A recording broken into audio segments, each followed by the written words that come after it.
Okay, we are at Saturday, July 5th, and I just want to record this for the potential of figuring out how we want to landscape.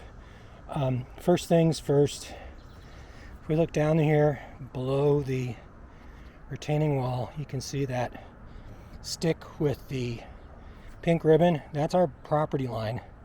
So below the retaining wall, we still have to deal with all of this stuff and making sure that it's not ugly. I think these 3 black walnuts should probably go.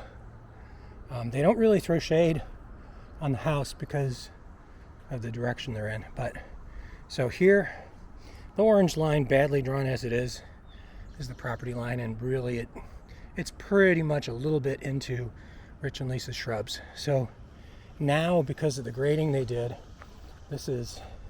it was flat, but with all the erosion from the rain, it isn't anymore. So we'll want all of this leveled off.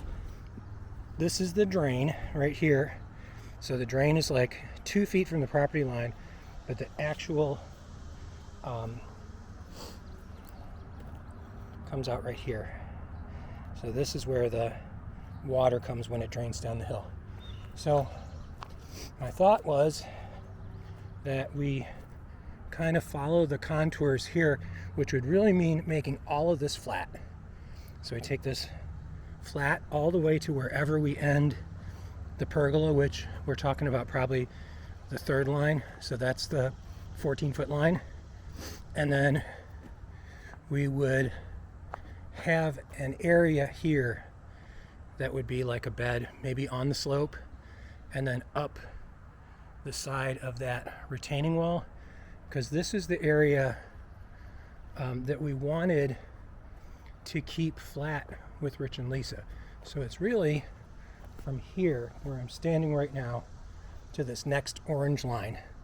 So we'd probably want to grade that flat, have a retaining wall there, and this would be some plantings here. I don't think we would need a retaining wall as much as just a nice looking planter. So that's going to be on a slope. This is going to be flat. Retaining wall here, and this can be a slope. And here in this little square, that's where I would envision steps taking us from the next flat area down to this flat area. And so I guess the whole idea was to stagger the steps so that they wouldn't be a straight line that people would want to walk down. So you have the one set right next to the retaining wall, then a set right here in the middle, and then the last set would be down to the left, kind of like opposite Rich and Lisa's stairs up to the cottage. So moving on,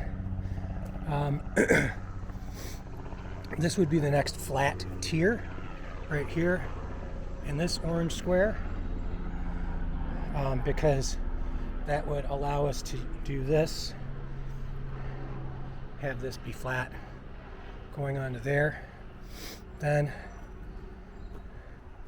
so there would probably be something here, some kind of a small short retaining wall here, just to cover that little gap. Then the stairs running up next to the retaining wall, and then this last part from here. So to get the bearings, so this is essentially the front of the house. This would be sloping up to here, up to this, and kind of exactly how it looks right now. So it'd be a little bit of flat and then sloping. Then the stairs would come up like this and then bend around, because I don't think we need all this concrete. My thought was that we just have the driveway, the width of the garage, and like 1 foot on either side, and then make this landscaped. Maybe even have like a little curved walk from the driveway to the front door and to the Airbnb, and then make the rest of this pretty. On this side, the original intent, well, what Wes was talking about was just grading it and seeding it But now looking at what it's going to look like and holding that bank together, I'm thinking maybe we do what Rich and Lisa did on the north side and put in some of these rhododendrons. So they would spread, they'd be pretty, they'd hold the bank together, and so we wouldn't continuously be worrying about everything being washed out. So that's my thoughts. I hope the video helps context-wise, just to get an idea where my thoughts were, and then you can tell me what your thoughts are, and we'll go from there. Okay, see you in a few hours.